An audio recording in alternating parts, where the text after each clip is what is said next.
Kuldeep Yadav factor, সব ম্যাচই factor, রিস্পেন্ড সব ম্যাচই।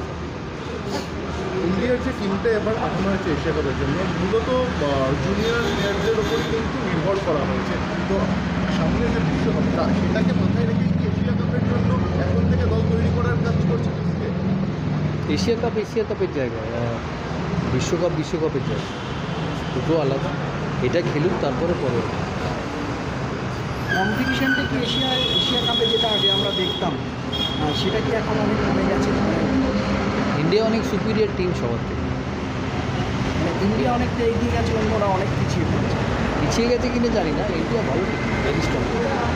ক্যাপ্টেন, একটা বিষয়, যে সময় তুমিও খেলতে এবং পোস্ট রিটায়ারমেন্ট তোমারও পাকিস্তানের যা ওয়েট ছিল টিমের সেটা ডে আফটার ডে কিন্তু ডিক্রিজ করতে থাকে।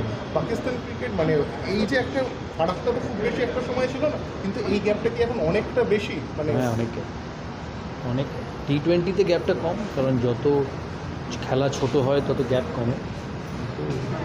ইন্ডিয়া অনেক স্ট্রং, অনেকটা এগিয়েই শুরু করবে কি হঠাৎ কালকে ম্যাচে? দেখো টি-20তে এক দিন লাগতেই পারে ও ব্যাটে, কিন্তু তুমি লাস্ট হিস্ট্রি দেখো না, 10 বছর ইন্ডিয়া কতবার জিতেছে। একটা জিনিস যে কালকে শেষ দিন, হ্যাঁ, এবং তুমি ফিরছো মানে আবার মোস্তাতে সৌরভ গাঙ্গুলি প্যানেল নিয়ে অনেক কথা, অনেক জায়গায় নানা কনভারসেশন। ঠিক আর কয়েক ঘন্টা যদি আপত্তি না থাকে বা কোনো ইয়ে না থাকে, তুমি যদি আমি দাঁড়াবো, হ্যাঁ আমি নাম দেবো প্যানেল, আমি কাল বলবো, কারণ এখনও তো একটা দিন আছে নমিনেশনে, কাল দেখা যাচ্ছে।